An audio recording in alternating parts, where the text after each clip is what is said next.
And this idle chit chat will be. Are we good, buddy? You get. Okay.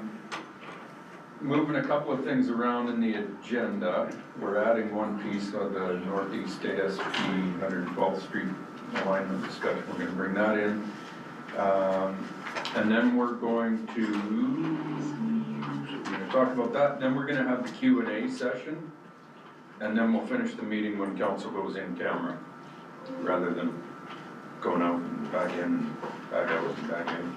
Mayor Snodgrass? Yep. I forgot to put the ATIP statement on your script. Okay, you want to read it? Yeah, I would love to do that. That'd be great. Please note, committee of the whole meetings are streamed live and recorded on YouTube. Attendees acknowledge that in accordance with section 20 sub 2 of the Access to Information Act and section 4 sub C of the Protection of Privacy Act, names, addresses, and other details provided when speaking at council meeting will be publicly shared. If you have any questions related to the collection or disclosure of personal information, please contact the Legislative and Advisory Services Division for the Town of High River by sending an email to atip@highriver.ca. That's ATIPP@highriver.ca. Thank you, Mayor Snodgrass. Thank you. On that note, I will ask for a motion from Councillor Nychuk, the Committee of the Whole adopt the agenda for the Committee of the Whole meeting February 23rd, 2026 as amended to add the Northeast ASP and 112th Street alignment discussion and to move the Q&A before the closed session. Give you that motion, Mr. Mayor.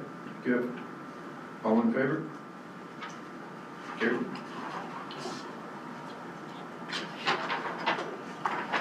Ask for a motion from Councillor Jones that the Committee of the Whole adopt the minutes from the February 9th Committee of the Whole meeting as presented. I'll give that motion, Mayor Snodgrass. Thank you. All in favor? Carried. Ask for a motion from Councillor Barton that the Committee of the Whole adopt the minutes from the February 9th Council engagement session as presented. That my motion. Good. All in favor? Carried. Okay, Northeast ASP 112th Street alignment discussion. It was Councillor Nychuk that wanted to bring this forward. We all received an email from Mr. Langford, so I'll give the floor to Mr. Nychuk. Well, yeah, it was coming anyway.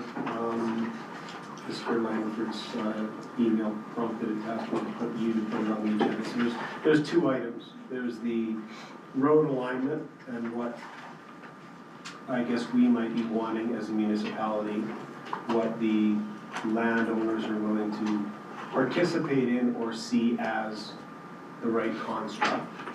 And then there was also, I guess I should preface this, these couple of questions or concerns came out of the meeting with the landowners that we held at the Highland Center. So, and I put my hand up and said I'd champion getting some answers back to them. So, coming after that second piece was, is the town of High River contributing to the cost of the ASP as we are a landowner there? So there's a couple of things to work through the landowner piece and our contribution to the ASP, and then the road alignment piece, because they're all having ideas of what they would do with their development, meaning those people that run along Highway 2, and what that means to their land and their ability to develop in their future plans. So they just see that as being up in the air. I'm not sure how much. I didn't stay for the public portion of the meeting after. I don't know what came out of that, but maybe Sarah or Khalid can add to that. But there was concern about the alignment and what that would mean and how it would run. There were some suggestions that the ownership group presented. So wanted to bring that here to discuss the concern, and more so now that one of the landowners actually formally provided us some information in an email that seemingly all the landowners were part and parcel of in that construct. I guess Mr. Langford just formalized it in an email for himself on behalf of the group. So a couple of things to bring forward. To me, yeah, I don't think we're gonna get the alignment done right here, right now. That's not what we do. I do want to answer the question about participation in the cost of the ASP, though. I would like to be able to provide them that answer back. Okay. Sarah? Just a recap of what was discussed. Oh, shit. Yes, so the question that did come up at the landowners meeting was the question about whether the town has made contributions to this. On April 14th, we had a resolution that went to council, and we clarified that the town does own that property, which is 6.54 hectares in size, and the decision was that the town has already, will be contributing more than its share because of the substantial staff time required for this project. So while we are not paying for the project in the same way that the other landowners are, council has earmarked an additional $5,000 to the project to cover miscellaneous costs that the town is responsible for. So that is where the items such as the venue bookings, the refreshments, and the advertisements for the project are coming from. And two, even though we are not paying for it in the same way that the landowners are paying for it, we are contributing ultimately more than our share because of the substantial staff time involved with planning, with engineering, with communications, and with finance. And that was decided on the council meeting of April 14th, 2025.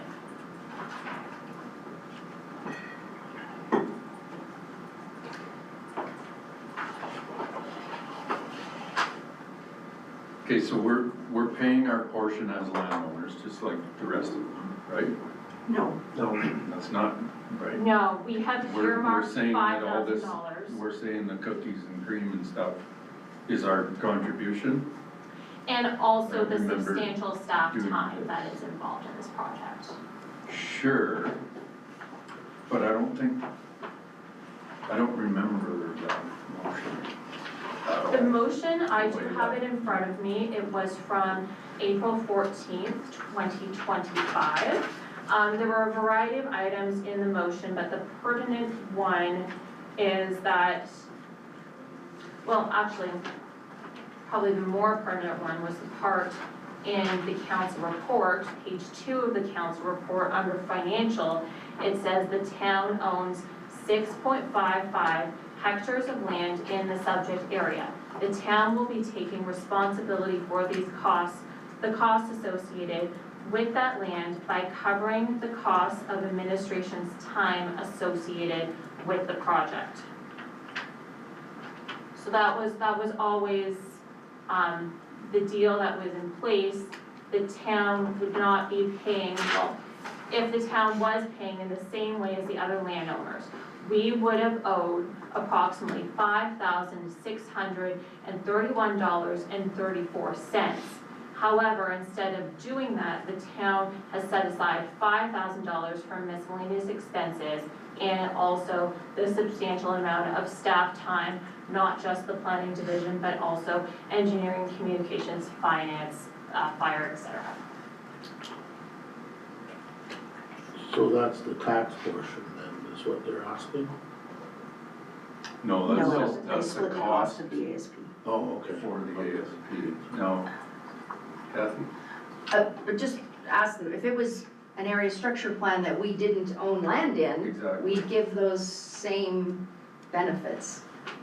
It would be We'd be doing all the expected, same right? stuff. Like, The staff time, no? No.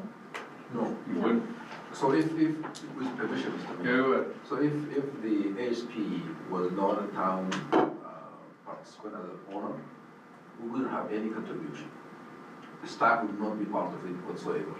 The only time staff would be involved when the ASP is ready, submit it to the town for review, then staff would prepare a report and submit it to council for review. But we would not be part of the review and the open houses and the consultation and the conversation. Oh. Will be.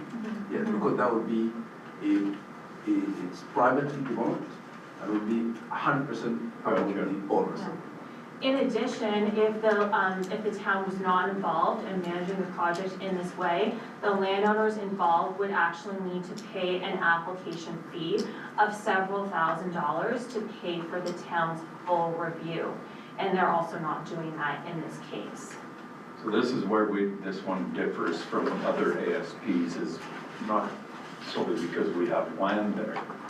It's because of how much of a cluster that it became when we said we need an ASP on this.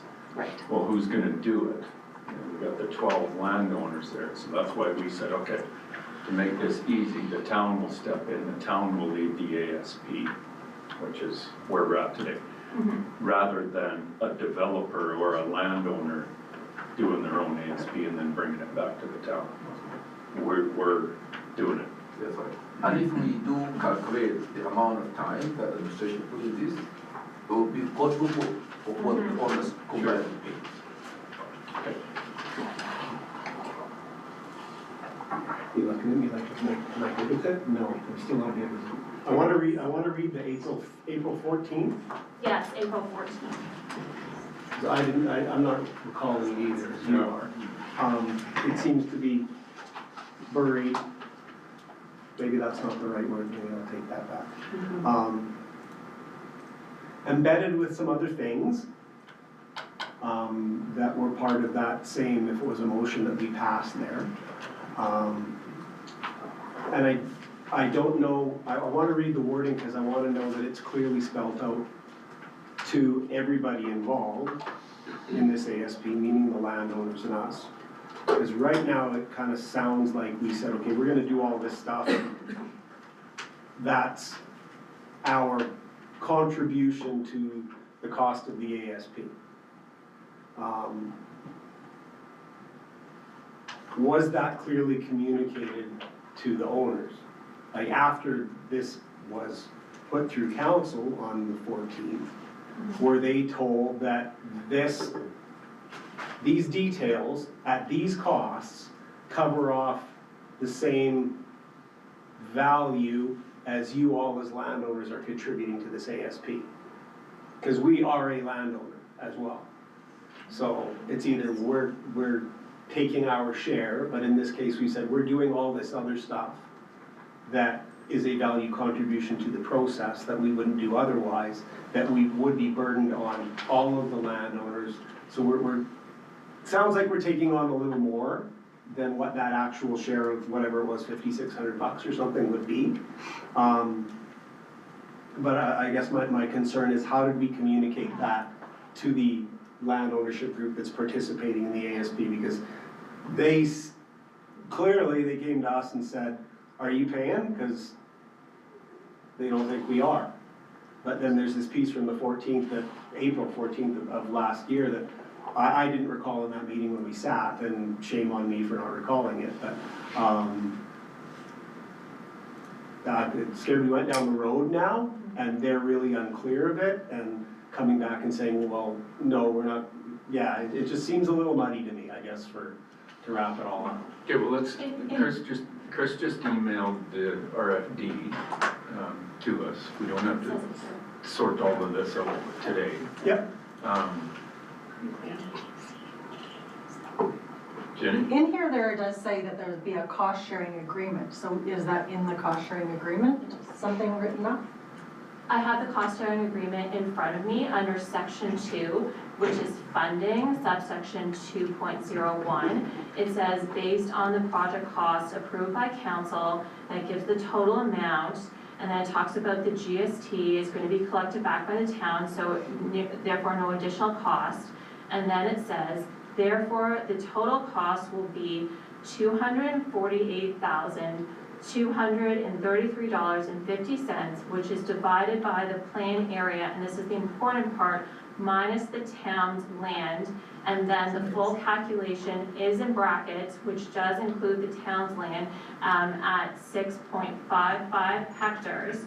And then it explains that this does not include the roads, and therefore the cost will be the total amount divided by the project area, not including the town's costs, and that's how we get $860.91.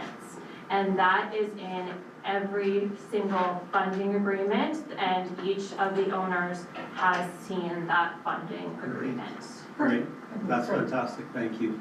Can we re-communicate that to the landowners, as this was seemingly gray for me as a counselor that was attending that meeting? I didn't recollect back to that, and for them as well. So I just want us to be all on the same page so that there's no confusion, no going, rehashing something that obviously you guys have put some great detail and effort into already that's worked out. So, yeah, I appreciate that. This wasn't, again, to question what administration was doing. It was to answer a question for the landowners.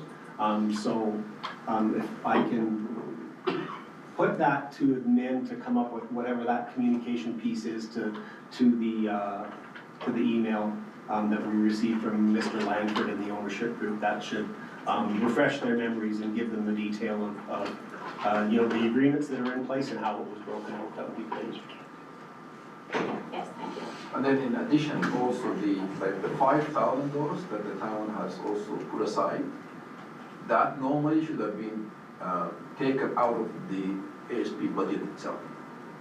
So that the same amount would have been spent from their own pockets. And Right. that the town has also spent $5,000 addition. So we have paid a lot more than what whoever paid. And covering the GST. Yeah, it would be, sorry, Kat, I know your hands up, No, no, just no, to that finish your detail, point. it would be great if we could spell those dollars out.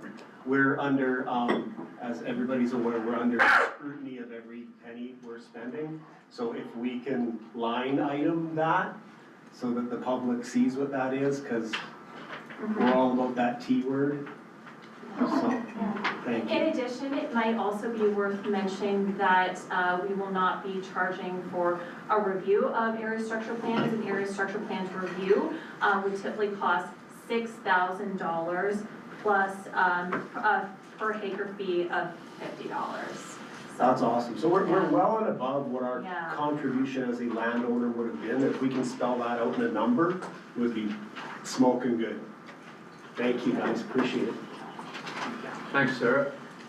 Craig, I just have one quick question. Sorry, Kathy. That's okay, the other question that came out of the open house, so maybe just as we go forward with conversations about that road, was we own that land, do we also have to pay our share? And so I think we just need to be clear as we go forward in those conversations about our contribution based on us being landowners in that area as well.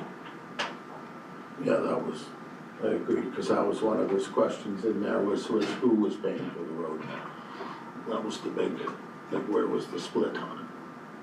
The road being that one running parallel to. I The believe- road, yeah, we should just- clarify what The those eastern are. portion of the road. The new road. Yeah, the new road, yeah, not 112. Well, really, it actually should be cleared who's paying for any road construction out there, right? Because if there's a road that is starting to divide those up down the property lines to, if they have 2-acre plots or whatever it is, we gotta figure out how that gets structured and how that will.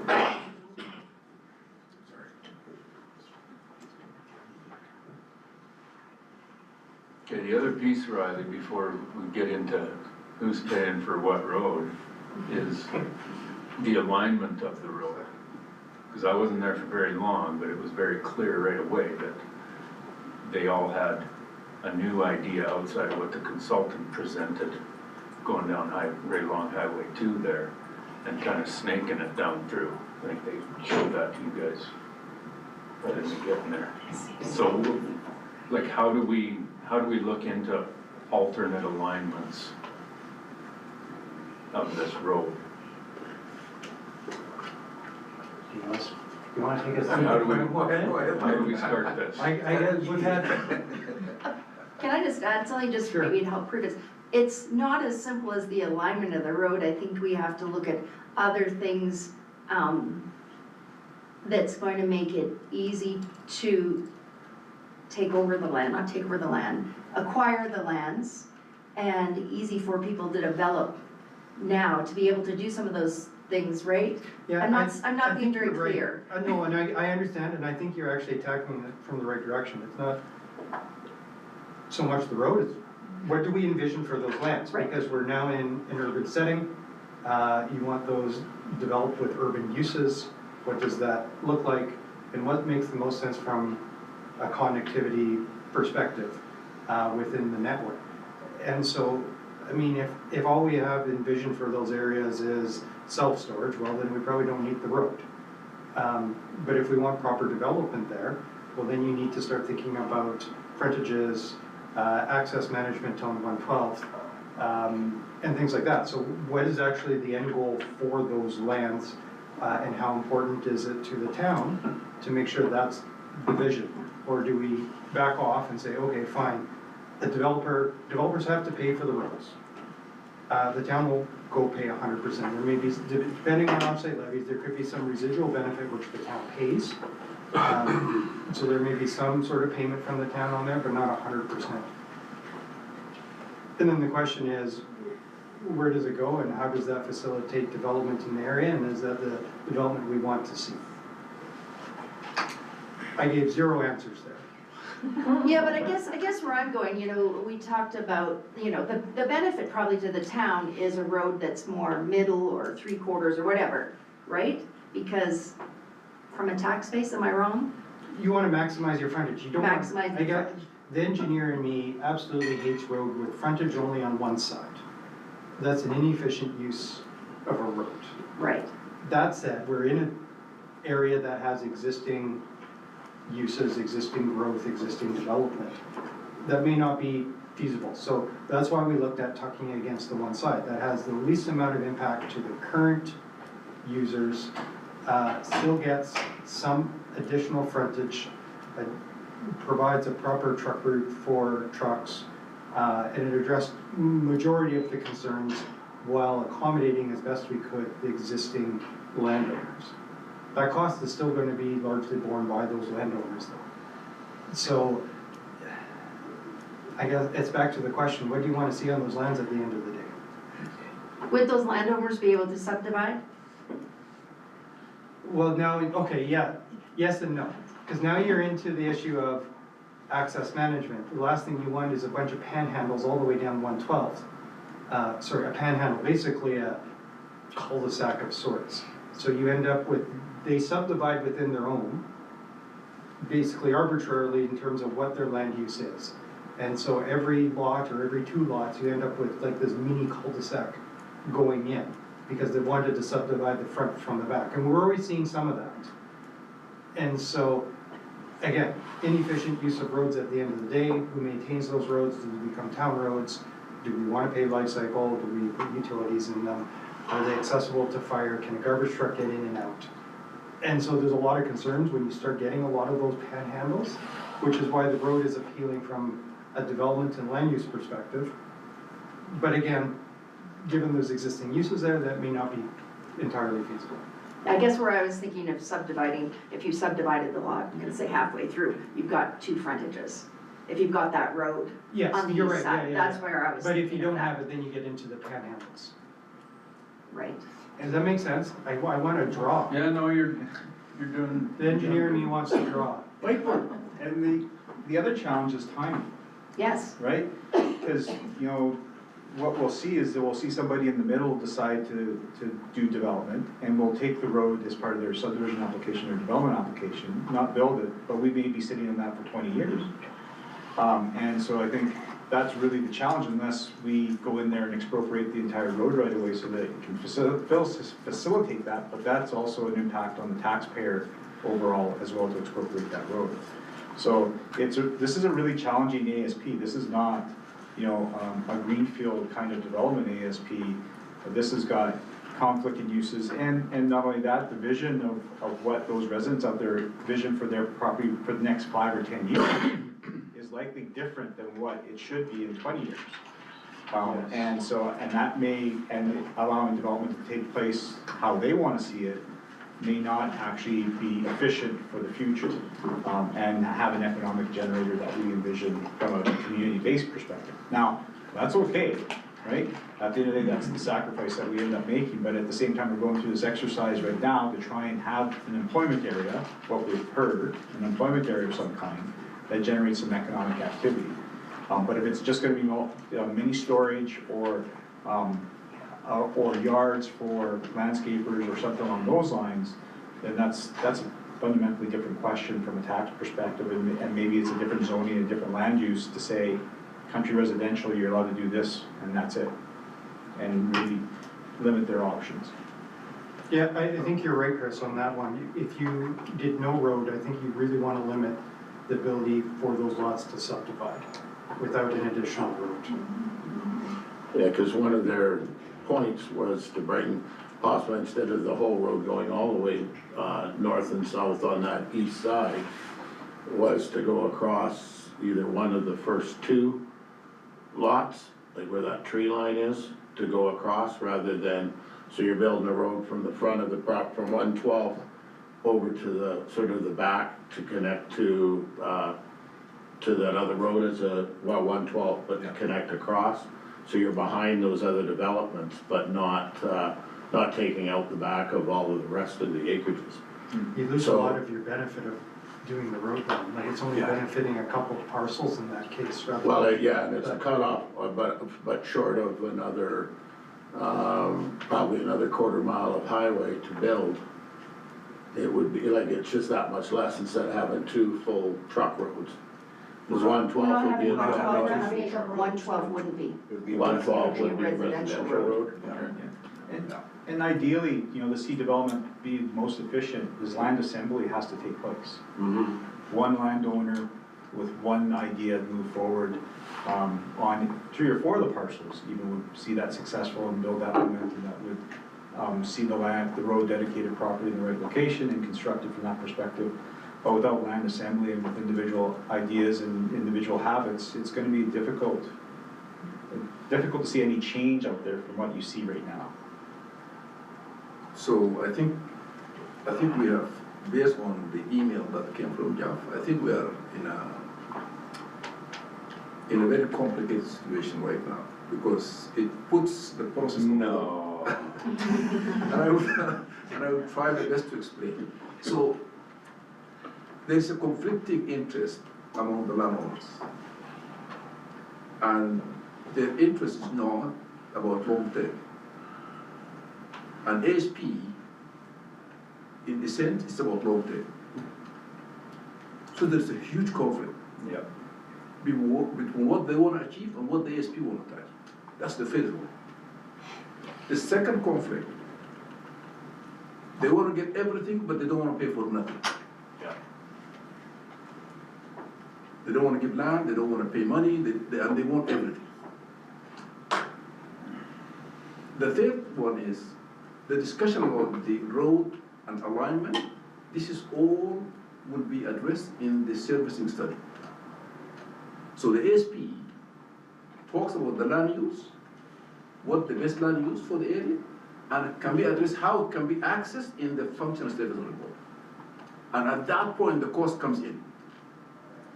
They want to talk about money right now, before we do anything else, and that doesn't work.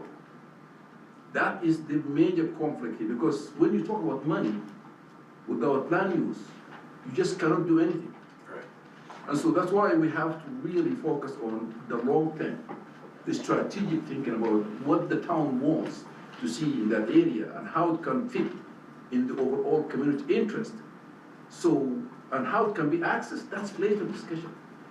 Now, because they're so worried about their, how much it's going to cost them and whatnot, and they're not developers, that's why they're pushing so hard that we need an answer about the road right now. And so that's why the process right now is on hold. Because the last meeting that Mr. Rio attended right here, they agreed to push the road all the way to close to Highway 2. And that's what the consultant did. Now they don't want to see that. So, and that also will cause a lot of griefs because now the consultant don't have budget to redesign different roads and different options and whatnot. It's going to even impact the budget as well. That's why we're in a very serious situation right now. If we don't really make a call, and it's in council hand, really. It's about, from my perspective, it's about long term. We should never worry about today. If we want to worry about only today, we will not be able to achieve this ASP.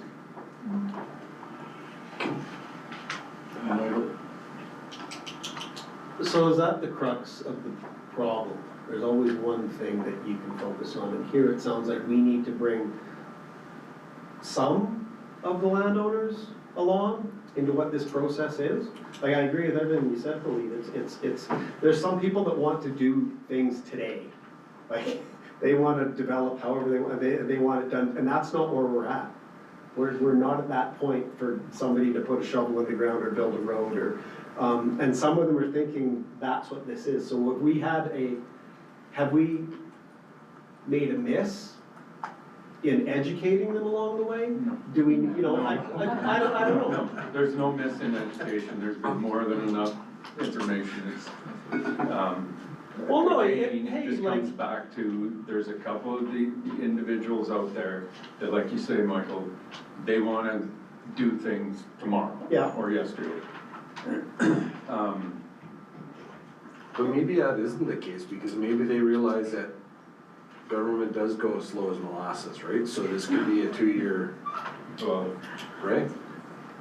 I'm not saying there's not people out there saying that wanna develop right now and sell or do whatever, but realistically, one of the things that, as you're explaining this, and I think you can tell me if I'm wrong in saying this, but let's say an acre out there is worth $10,000 and they do the ASP, it's worth more, Yes. correct? Absolutely. 100%. So if they can understand that, right, if the ASP's done and the road's done, their value of their land goes up dramatically, whatever that number is.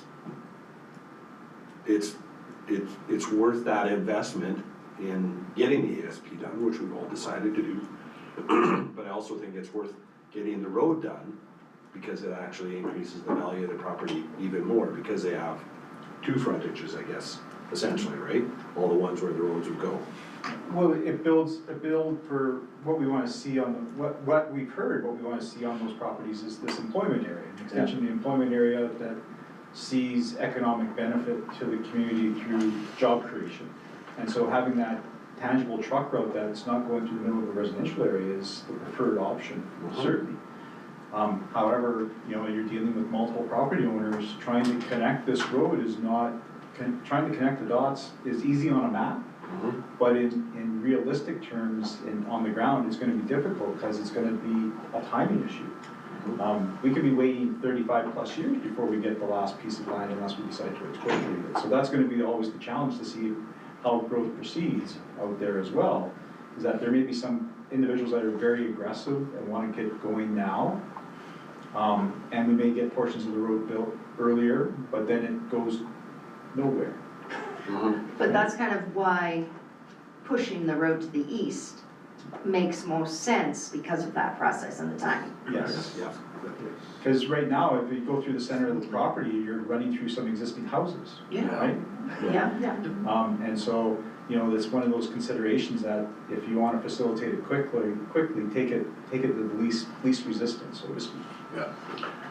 Kent, I just emailed you a picture. You want to bring it up? Oh, do you want to send it to me? No, I can send it to you. I got her.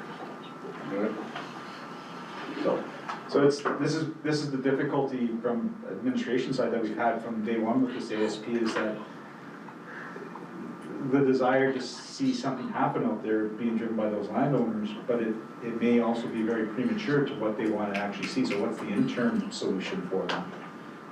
And to allow them to do something that doesn't impede the road or the infrastructure that's required out in that area. I guess the reality is, it's typically an ASP is developer driven. Yes. This one is not developer driven. It makes it very unique. Yeah.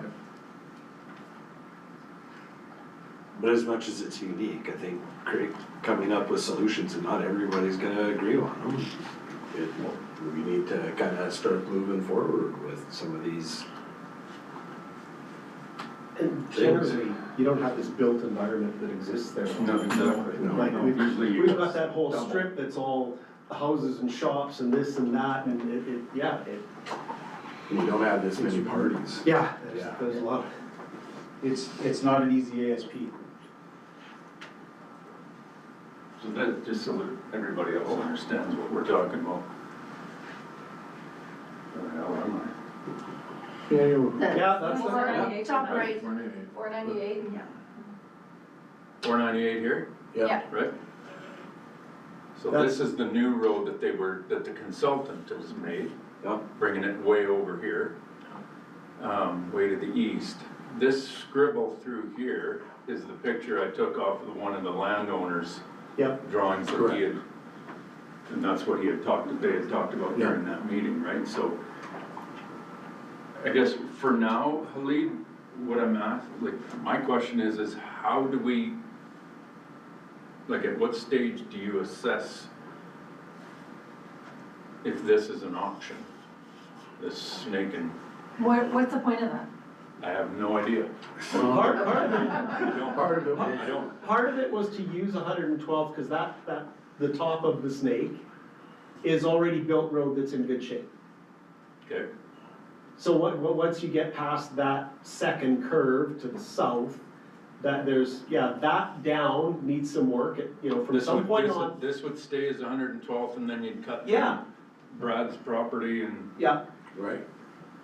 And the other idea we talked about was you come off of 498 and they maybe don't love the right hand, the 90 or the corner, but taking it straight out to the east and then down. Well, that's what they have on the ring. Yeah, yeah. so I guess my question is at what stage do you start to, is that the FSRs?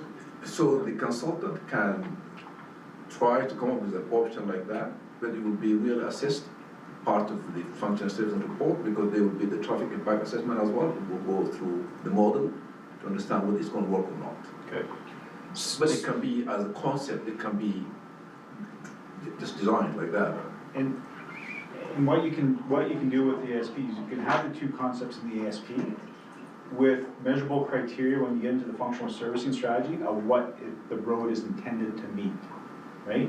And so minimize impact on residential areas, convey truck traffic efficiently and effectively, service you can put some parameters on there that then allows you to pick A or B as an option, whichever is best.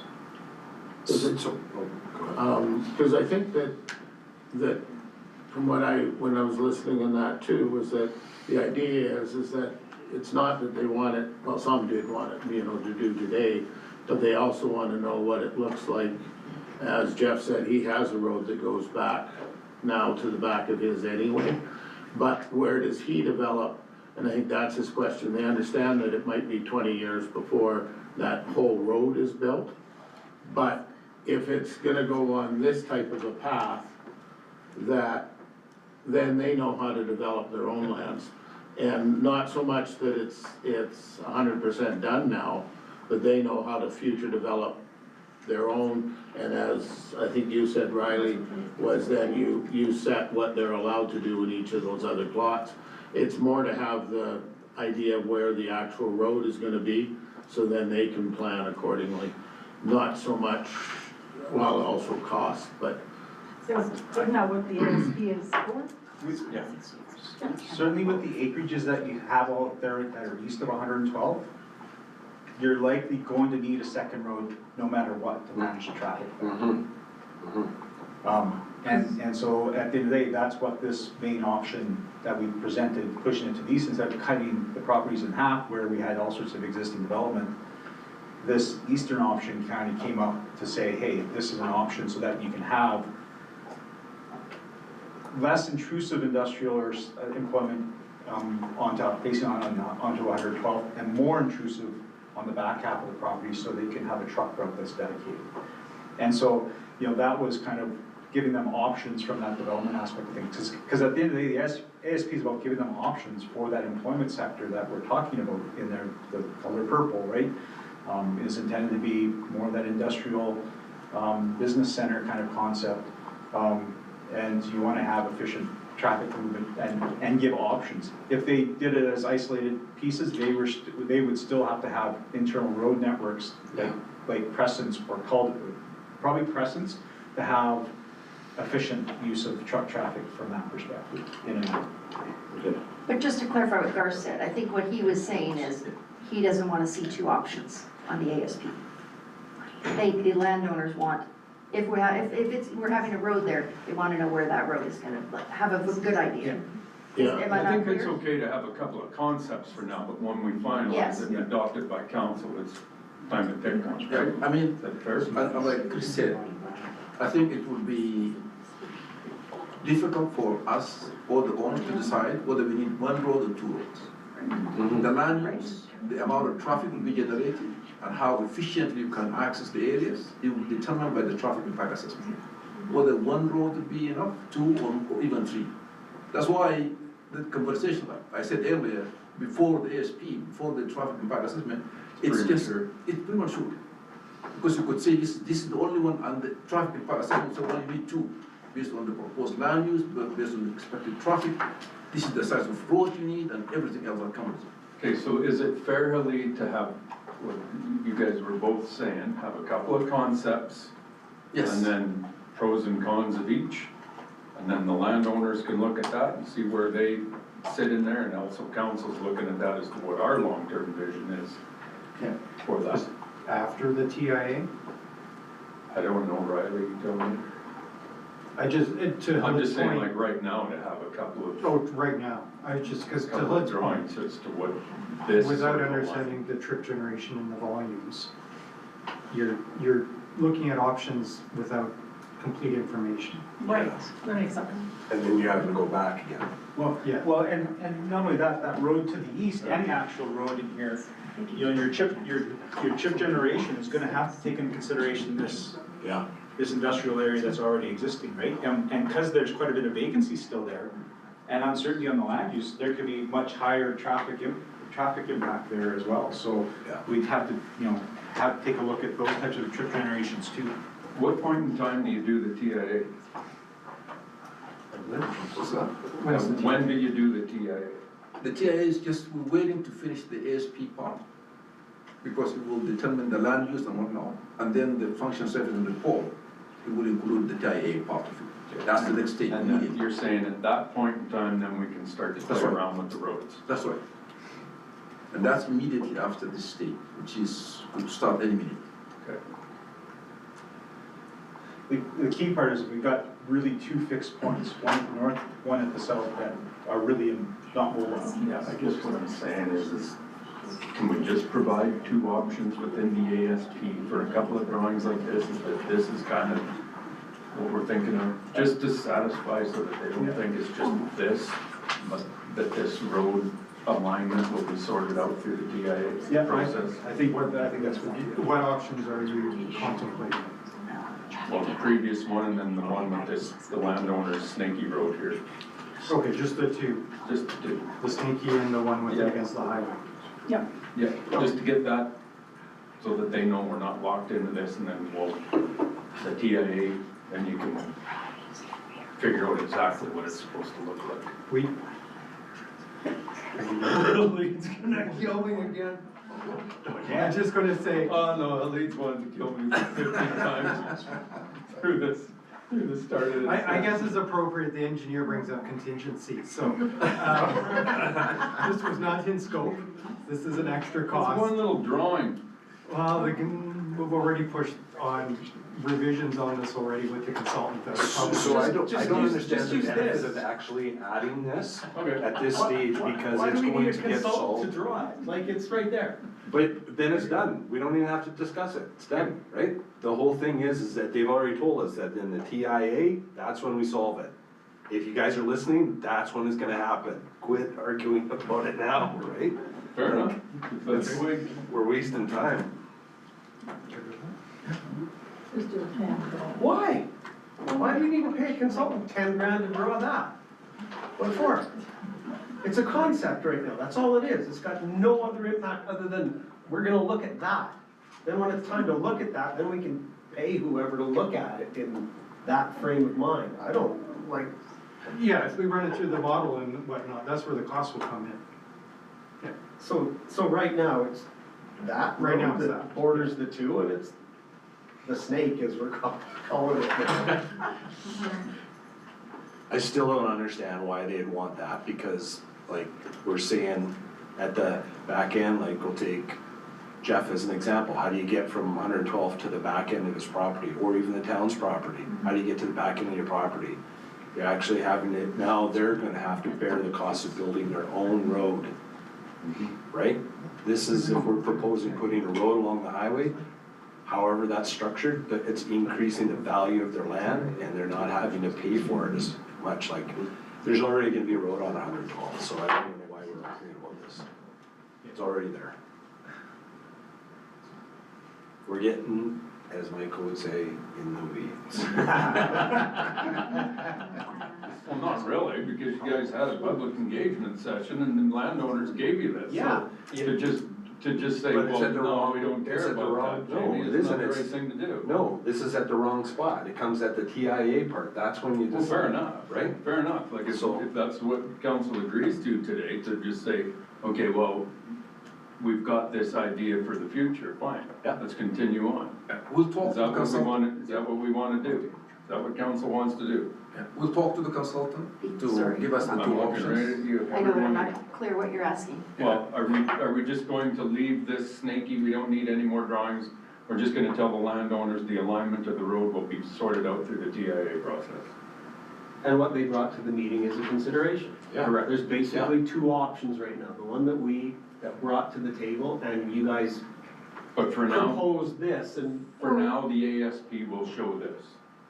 The ASP documents are going to show this. show The which- original. The front. The The original. original, sure, and say that, yeah, there's the, whatever, contingency. I will ask option. the consultant also to just try to show us the other option as well, just to have it on our record. If they can pull that off, that's fantastic. And Take their drawing, put it into an AI bot, and it'll draw a road for you.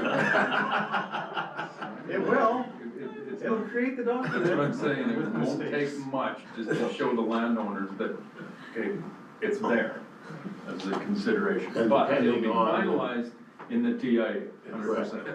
Can I just be clear Good? where the TIA falls in? Like, is the ASP complete and then the TIA happens? Or is the TIA part of the completion of the A? Yeah. So the functional services report, which he basically studied that determined how the land can be serviced, with its water, access and everything else. That includes the studies called traffic impact assessment. So that both of them, they're one that one complement the ASP itself, but they're the second stage of the ASP. So, So you cannot have an ASP without an FSR and TIA. You can't. okay, so timing for those documents Yes. after the ASP. So right now, if the last open house went well, based on what we have in our mind, the consultant would have started the FSR and TIA right away. Okay, I just wanted to make sure it was still Yes. part of this project, part of this process. Yes. Okay, then I can support that.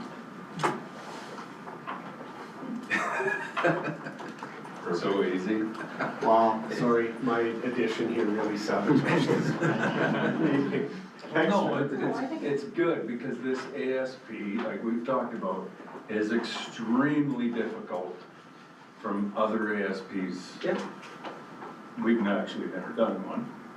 No, This is the only one that we've ever done, but if you look at Spitzy Crossing or you look at Montrose, those are all greenfield stubble fields that they're working with. There might be 2-3 houses that they gotta work around, but this one's extremely difficult, so. Thanks for your patience, Ali, Sarah, Riley, thanks, everyone. Okay, do we have a clue what we're telling them to do? Did we figure that out? They're leaving, so I'm guessing yes. They're just running. Okay, open Q&A, council to staff. If there's anything. Garth? Just had from last coffee with council, just a couple questions. One was on the permanent lights, you know, they're on everybody's houses and stuff. Like there's a couple of them that I guess they're strobing all the time and they're right in people's windows. They were asking if there was any type of a bylaw city Calgary has. I didn't get a chance to look it up. And then times, sort of that they've gotta be minimal or brightness or something. Permanent lights, so yeah. Like Trim all lights. of the trim lights. Like the permanent Christmas lights they put up, but they use them Yeah. 365 days a year. But a lot of them, there's some of them, like on a two-story house that they've done, all of them, they're like flashing in windows yeah. that are, Gotcha. and it's just something, I guess there is a bylaw in Calgary. So I made note of this one, because we do have our good neighbor bylaw, which speaks to scents and, like unsightly premises and whatnot, but it does not speak to lighting.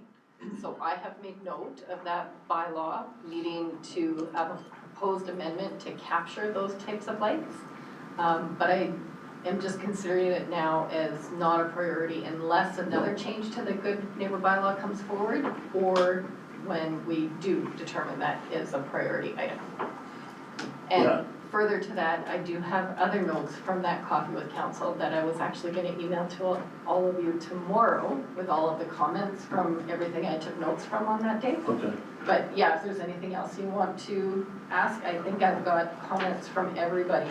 Yeah, the only other one that was, well, there was two, was the Beechwood part, like, cause a lot of people are, and I'm not thinking down here, I'm thinking they're talking about, on the end of, 12th, that everybody's using that as an off-leash dog park.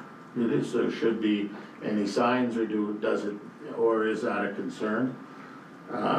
That's kind of where a lot of people are up there, and a lot of people hiking up there were wondering that should it not be, because everywhere else, but do we need signs up there for the space stating that it's not an off-leash park? Brian, Jay, I thought we did put signs up there about preferred uses. That was a couple of years ago, we went through that. Yeah, I don't recall if there's actually signage up there, but I do believe that bylaw does do some patrolling out there to raise Yeah, so- awareness, but Okay. Well, we'll confirm that if there's signage there, and if there's not, we'll make I sure. think the big signs that are at the bottom of the stairs going down off the Yeah, berm, those and ones. into the bigger signs, I think they do. From there, but into the parking lot side of it, because I think they're driving out there with, Yeah, going down River Road and then parking. and then lot. parking in that I parking don't lot know if there, I there's don't one of know those that there's signs anything there. in the, Yeah. just in that parking lot, I believe is Right. where. And then the last one, and I think, that I had, was again, I don't know, we talked about it 12th and 5th, by Canadian Tire, and you did explain it, Riley, because of not having the turn lights. And we had a couple more bring up the point, but why wouldn't it be, reasonable to say that it's just the westbound lane to have that advanced turn? I know when you'd said that if it was both have turning lanes, east and west, that if the front guy's not turning, then it kind of defeats the purpose. But I think the concern is that now that's the major into Montrose area and Canadian Tire, and as things grow in there, that at least if the westbound lane had their advanced turn, that would clear that all out and clear the concern of the ones coming up over the hill. Is there at a full stop, they have their turn, and it shouldn't back up any other traffic. And that was another point that was brought up. Again, you're still only so much time in the cycle. Right. So now you are putting a full stop to the opposing direction when they would normally have a green, so they have less time. Ultimately, like, every time I've gone through there, I go through it fairly regularly, I can't think of a time I've ever seen someone have to wait for another cycle to go through. Like, it's pretty rare someone's getting Yeah. held there for a cycle, and if it is, it's only one. So people aren't waiting there long enough to justify Okay, that sort of treatment. yeah, no, I It's only a just, 90-second cycle to begin with, so. yeah, no, I just wanted to bring it forward. And again, you're in the same situation where, Yeah, no, I get it, it's just the cycle. yeah. It's just not an awkward, it is a bit awkward. Roundabout incoming. Yep, roundabout. We have a drawing for it, actually.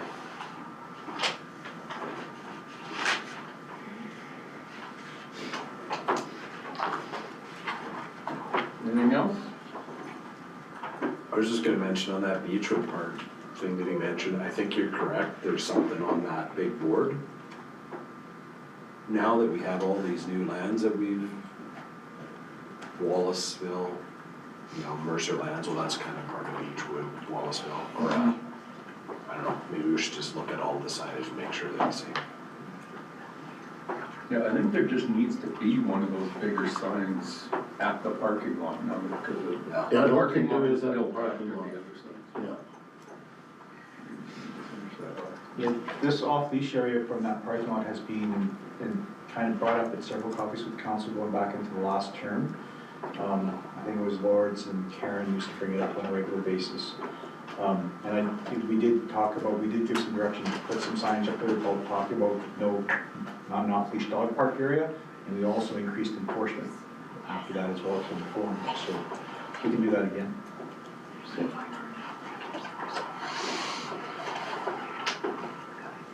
Anything else? Yep. Mike? The northbound lane on the south side of the bridge. And the snow that scooches in onto the roadway. There's a turning lane that goes into Sobeys, right? The turning lane that goes into Sobeys when you're coming south gets shrunk every time we have snowfall because we don't clear the snow on the right side of the lane going north, if that makes sense.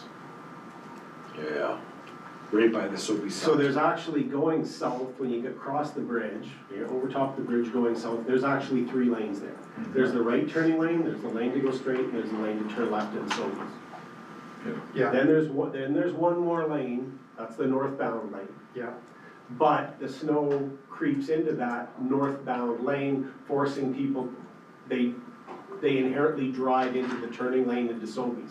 You can't see the lines, but it just shrinks the whole roadway up because we never clear that snow on the east side of Center Street, just before the bridge.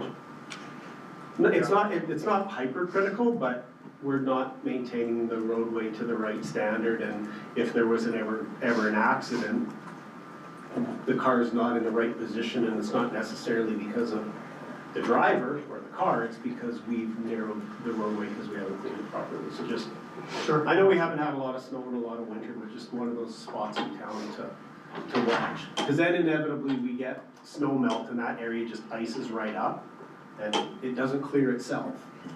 It melts and ices and it keeps the laneway shrunk, so just an observation. Sure.